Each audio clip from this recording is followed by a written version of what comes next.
Good morning and welcome to Morning Movie News, where the theme of today's news story is amazing casting. Yes, Hollywood so rarely gets it this right. Well, with the first story, I think they're in the zone of getting it right, but it's not guaranteed just yet. And then for the viewer question, we have a bit of really insidery Hollywood gossip to discuss, but I'm just so impressed that Medallion on Twitter is paying attention to the Viacom situation that I was like, if he or she wants to discuss it, we're going to discuss it. All right, but let's get to the stories of the day. The first is that Michael Keaton is back in play with joining not so much Marvel per se, but, Sony's Spider-Man reboot, which Marvel is heavily involved in creatively. In fact, if you've seen the recent leaks about the upcoming Spider-Man movie, it seems that Marvel is very heavily invested creatively in the film, and that they're tying it in quite strongly to their cinematic universe. So Sony's Spider-Man Homecoming will benefit from the need to see the continuing story, right? Like, you're not going to be all caught up if you don't see Sony's Spider-Man Homecoming, and that is a tremendous gift. And as I've said before, Sony owns part of the character rights to Spider-Man, which is why Marvel and Disney are willing to work with them in such a capacity. I mean, that is just like a huge gift to bring them in to that circle.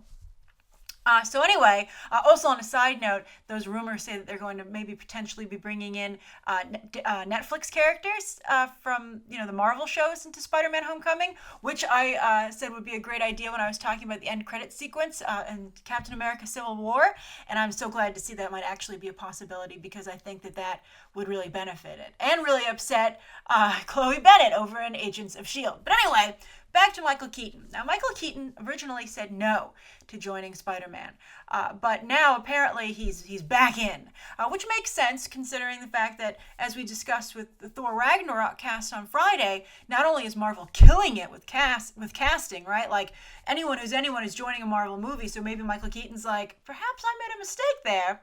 And also with all the bad reviews for the other comic book movies, it's like, what other game in town is there? Like, if you don't go with Marvel, you really run the risk of having an embarrassing movie on your resume. So Michael Keaton, it's been said, it's not official yet, but it's been reported that he has actually closed the deal with Sony and Marvel to star as the villain in Spider-Man Homecoming. Now, the reports have said that he's going to play the Vulture, which is ageism. It's ageism all the way, because the Vulture is an older character. I don't want to give away too much about how they might be changing the character, just a bit based on those leaks, those potential spoilers.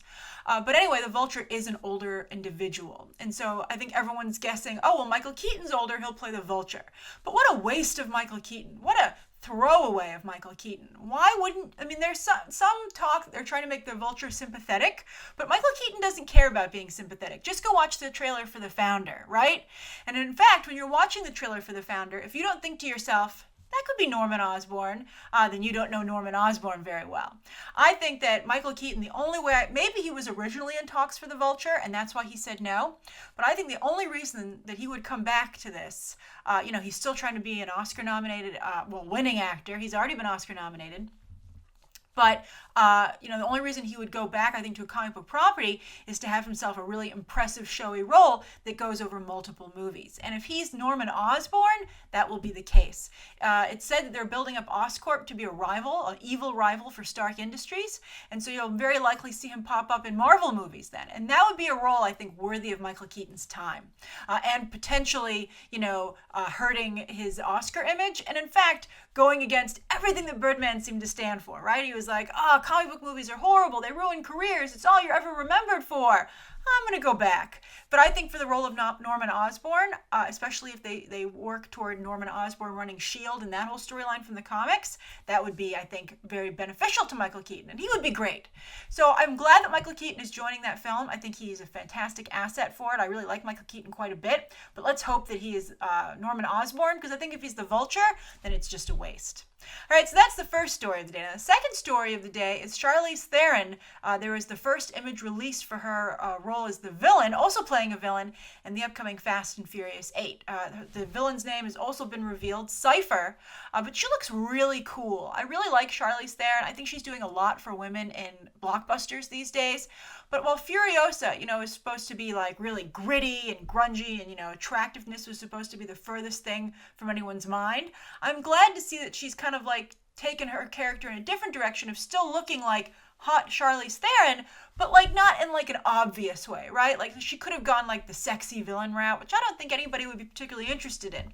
I think that this look for Cypher is something that everyone can get behind. You can still have the eye candy for those in the audience who are looking for it, but I think you still have someone who seems very empowering and in control, and not just eye candy for those of us that want to see that in a movie. And I really like the idea of showing that a woman can be powerful and a villain and sexy all at the same time. So Charlize Theron continues to be full of win, and there's still a part of me that would like her to be Captain Marvel, but I just don't think Marvel is going to pay for that.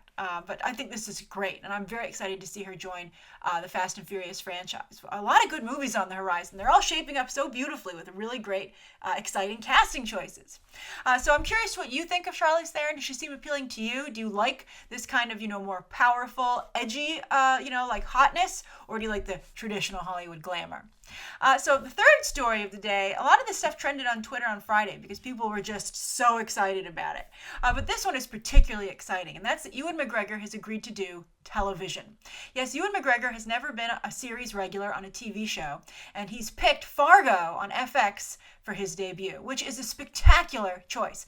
If you have not watched Fargo season 1 and 2, you are missing out on some of the best storytelling ever in any medium. Go watch it now. Billy Bob Thornton was absolutely spectacular, and Martin Freeman in season 1, but I really liked a lot of the cast in season 2 as well, even though it wasn't quite as showy. But Ewan McGregor is going to star as brothers. I mean, Noah Hawley, who is the showrunner, creator, everything over on Fargo, gave, I think, a really juicy role that Ewan McGregor could not turn down. And also TV tends to somewhat be a bit of a boost for people's careers. Maybe Ewan McGregor's like, why haven't I got an Obi-Wan movie offer definitively yet? I better go do some awesome television and get me some Emmys and Golden Globes. Although, it's helped Billy Bob Thornton's career a little bit, but not tremendously. Although there are rumors that he's a little bit difficult to deal with in real life. But anyway, Ewan McGregor is going to play two brothers, Emmett and Ray. But they're not twins; they're just brothers. So this is the description. It says Emmett is a handsome, self-made real estate mogul and family man, and he is an American success story as he sees it. But his slightly younger brother Ray, on the other hand, is more of a cautionary tale. Balding, pot-bellied, Ray is the kind of guy who peaked in high school and is now a parole officer with a huge chip on his shoulder, and he is jealous of his brother and blames him for his situation. That sounds spectacular. For instance, I just remembered Kirsten Dunst, by the way, who was robbed. I mean, I'm glad Lady Gaga got the Golden Globe, but a lot of people were very happy to see that. But Kirsten Dunst was so good in Fargo season 2. It was a shame that she didn't get more recognition for that. So be careful, Ewan McGregor. You might not get exactly out of this endeavor what you're expecting. But I think this is fantastic, not only for Ewan McGregor, and hopefully for the show Fargo, because it does pretty well in the ratings, but it's not like Game of Thrones or something like that. And so I hope with Ewan McGregor's participation, maybe it gets a couple of more viewers, because it just really is spectacular. But I think this makes Noah Hawley even more powerful. Now, he is not only on fire with Fargo, but he also is in charge of the upcoming Legion show, Professor Xavier's son, with Dan Stevens and Aubrey Plaza, that's also coming to FX very soon. But this is very exciting. The combination of not only 3 seasons of Fargo now, and Legion, and these casts, I think it will not only help him with his TV image, but might eventually boost him into the movie business. I think he's already flirting with it a little bit, but he's definitely a talent to watch. If you want to know people behind the scenes that are on the cusp of superstardom, I would keep an eye on Noah Hawley for sure. Not only to keep track of his career, but because he produces such fantastic content. So if he's doing something, you at least want to check it out. All right, so those are the 3 stories of the day. Now, the viewer question of the day, as I said, comes from Medallion. And Medallion tweeted me and said, Grace, Will you cover the Viacom debacle? Would really like to know your take. And so I thought that was fantastic. This was a big story that's been developing over the past couple of months, actually, but it took a very strange and crazy turn this week. And the reason this is such a big deal is because it's deciding the fate of Viacom, which is a huge company which owns not only Paramount Pictures, but MTV, Nickelodeon, etc. It's just a huge, and CBS. So it's a huge, business. So this is what's happening. Sumner Redstone is in his 90s. He has a company called National Amusements, which is his personal company, which controls Viacom. So Viacom, to some degree, is a family business. It's run by one individual, Sumner Redstone. So Sumner Redstone, he's pulled back over the years as he's gotten older. And one of the things that he does with his spare time is he likes to have some lady friends who are his inner circle. And they take care of him, and, they take care of him not only personally, but they handle a lot of his business and his assets, etc. They're almost like his personal secretaries, his confidants. So he actually had a little bit of a falling out with his daughter, Sherry Redstone, who I believe is in her 60s. So Sumner Redstone kind of like retreated to his own corner and has been running Viacom himself for many years. However, recently he decided he wanted to get rid of one of his lady friends, and his lady friend, upset about the loss of revenue from the relationship, sued him and said he had lack of competency. He was too old to be making decisions like who should he fire.